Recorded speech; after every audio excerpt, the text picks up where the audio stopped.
testimony is not valid.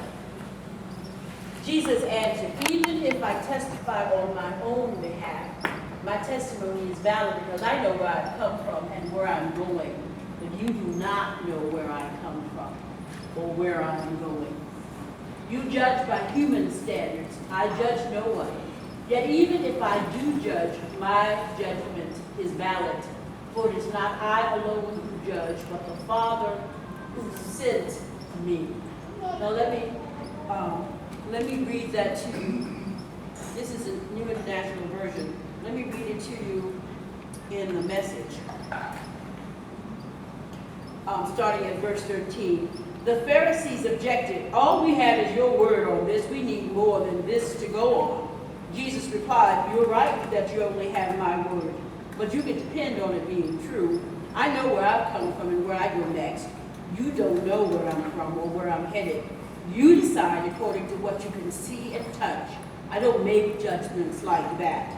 But even if I did, my judgment would be true because I wouldn't make it out of the narrowness of my experience, but in the largeness of the one who sent me, the Father, that fulfills the condition set down in God's law. You can count on the testimony of two witnesses, and that is what you have. You have my word, and you have the word of the Father who sent me. They said in verse 19, and where is this so-called Father of yours? Jesus says, you're looking right at me, and you don't see me. How do you expect to see the Father? If you knew me, you would at the same time know the Father. He gave this speech in the treasury while teaching in the temple. No one arrested him because his time wasn't up yet. Keep me where the light is shining. There's a whole lot of darkness in this world, isn't there? There's a whole lot of foolishness going on. And if we're not careful, we'll get caught up in the foolishness. Don't tell me there's no foolishness in your life. There's foolishness in mine. And if there's foolishness in my life, I know there's foolishness in yours. We get mad at folk. And you might want to stomp them in the earth. Well, you might be able to do that in your head, but don't do it actually, please, because you go to jail. Sometimes we let folk get on our nerves, and did you know people try to get on your nerves? Did you know that? Yeah. People try to get on our nerves. They want us to jump. Because if we let them get on our nerves, we allow them to do something stupid, and who knows, you may end up in jail. And guess what they do?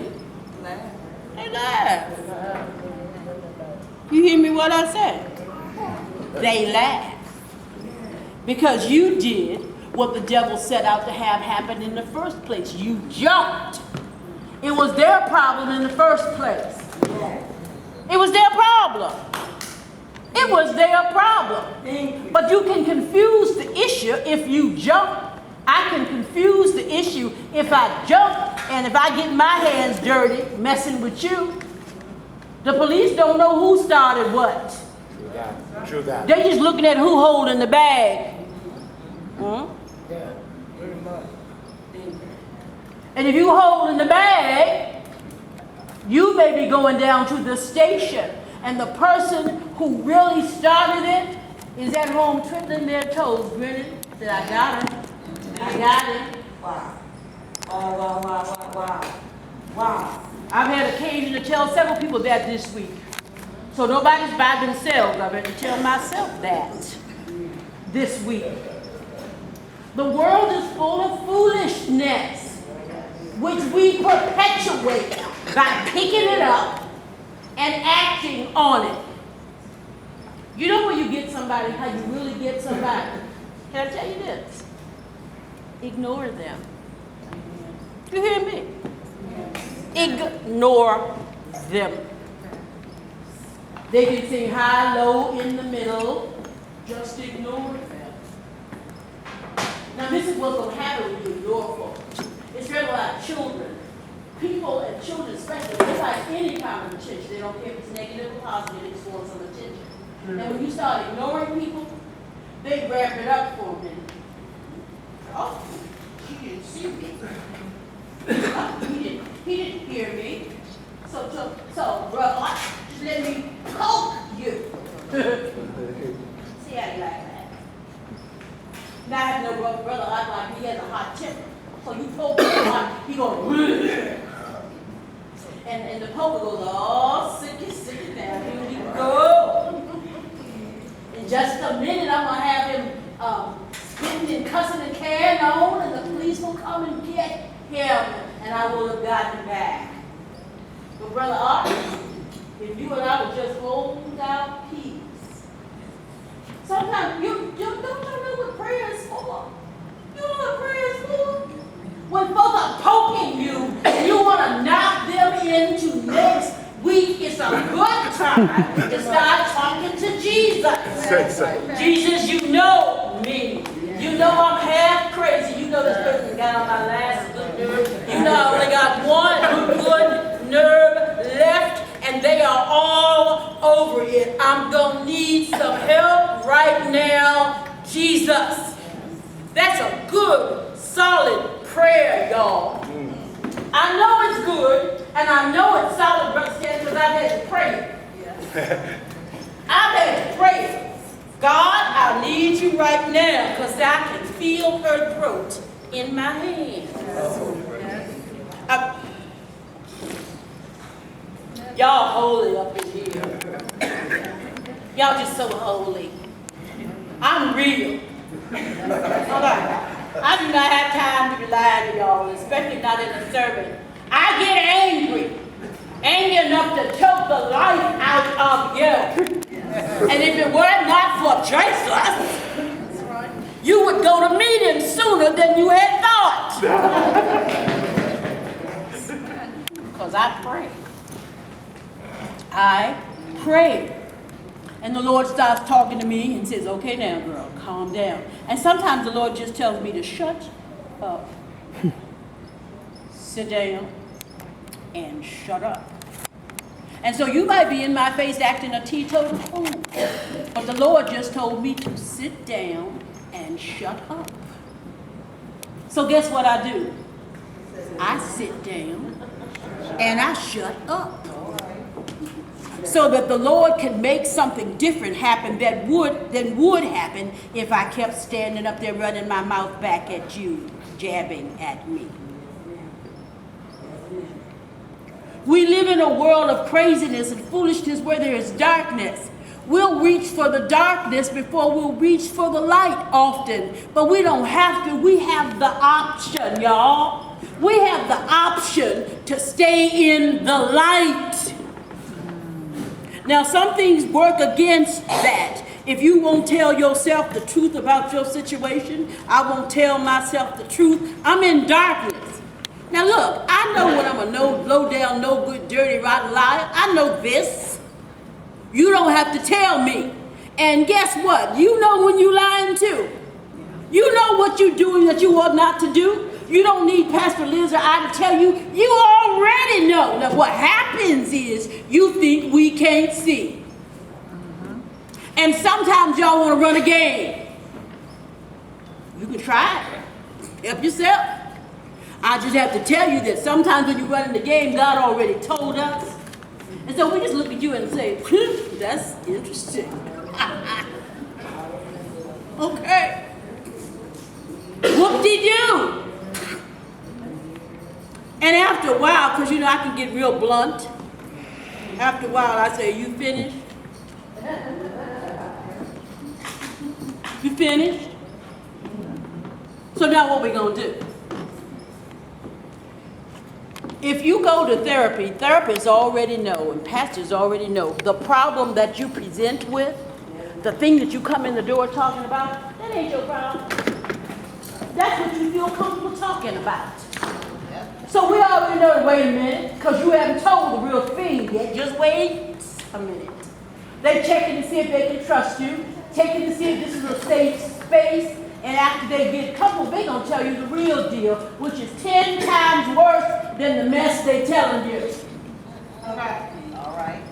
That's why we do you for 45 minutes. If you come to see me, you're not going to talk to me longer than 45 minutes, because I get tired. Because everybody gets tired. Yeah. And you can only deal with the darkness for so long, and you got to come up for air. If I got to come up for air, you coming up for air. Yes. That's all. Just trying to tell you, this is what it is to be a human being. You can't fool with folk if you don't know what human nature is like. And we have Jesus fooling with a bunch of heathen who are angry because he's got the crowds. And they want to catch him. Right before this passage, he has forgiven the woman caught in adultery. He looks up and he says, is there nobody here who accuses you? She says, no, sir. He says, neither do I. Go and stop being caught by that thing that has you trapped in the sea.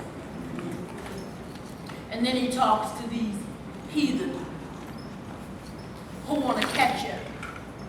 They think they can catch Jesus, the Son of God, in a lie. Isn't that stupid? But they think they can do it. Why? Because they don't know who he is. Do you know who he is? Do you know who Jesus is? He's the Son of God. We can stop all this ratchet nonsense. He's the Son of God. He knows all about you, all about me, and still loves us, always will. So stop it already. Come on, preach.